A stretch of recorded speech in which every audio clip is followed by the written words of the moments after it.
So Yeah, Justin, almost purchased twice. you're going to show us some more tension techniques to build central nervous system power. Show us what it looks like. What are we doing? So what we want to do next is overcome some lateral forces. So I'm going to create and generate these lateral forces by bringing the stick into the wall here. We just put those tiles up, okay? Don't knock the cube over. This thing is solid and built well, so I'm not worried about that. So you're using a stick. I'm using the stick, so just to keep it very basic like we did previously where I'm sticking this into the ground, I'm just going to go straight across my chest this way and then grab it about shoulder width with my hands.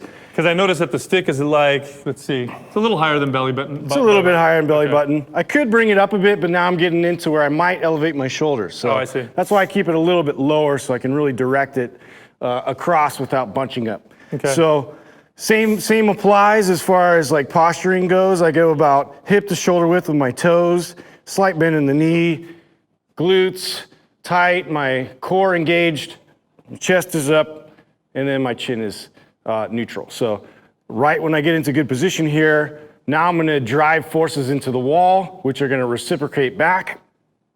Without leaning into it, I'm going to try and stabilize those forces. I'm glad you said that because you see a lot of people will turn into the stick. The goal is to keep your body rigid and create force and create tension throughout the whole body. So now we're creating anti-rotation too in the hip. So what my hip naturally wants to do is come with it, okay? So by stabilizing, now I'm gonna be able to stabilize those lateral forces. So when somebody comes to push me from the side, say I'm in a sport, a contact sport, right. I can stabilize my body, okay? So that's basically the focus and the intention of that exercise. So the intention, let me try that. Let me test this. I love this. I'll tell you why I love this because let me try this. I'll show you what I used to do before the stick. Oh yeah, I mean you feel lots of core activation, and you want to do both sides, obviously. Obviously. Yeah. Yeah, and you can really, then we can get like obliques and we can get, more of transverse abdominals in there. Everything included in this exercise. And by the way, people don't realize it doesn't look like I'm doing anything. I mean, besides just getting real tense. Right. It's all in the intention. Yes. This is not one of those exercises where I could walk by and say, "Oh, your form looks good." I mean, obviously there's going to be good position and posture, but really it's about your intention, staying tight and twist. And I'm twisting and driving into the wall, right? Exactly. Before you just drop that stick and stay right where you're at. So this is what I used to do before you drop the stick. Before I used to use the stick.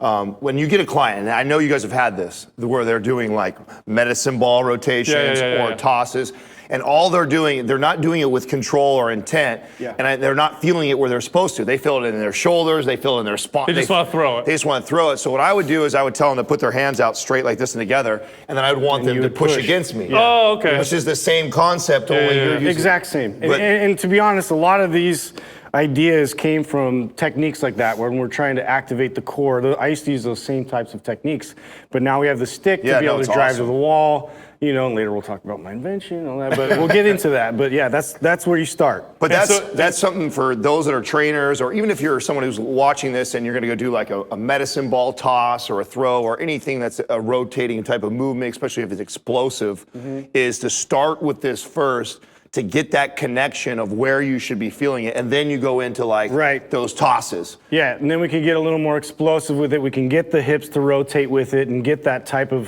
transverse movement. Different story. But that's different. Yeah. So again, you want to do something like this, 6 to 10 second. So 6 to 10 seconds of tension, rest. Yep. Maybe do another one or two sets. 10 reps, do a couple sets, Excellent. Yeah, add this in. You can also implement that into your program where you would do core or something like that, like another great exercise to include. I like to do, this is one of the ones that I typically will do when I do incorporate this tension type movement. Yeah. And I'll do typically 3 sets in one direction, 3 sets in the other direction, and I do it before my entire workout. So this is how I start my workout. It's a great primer. Yep, love it.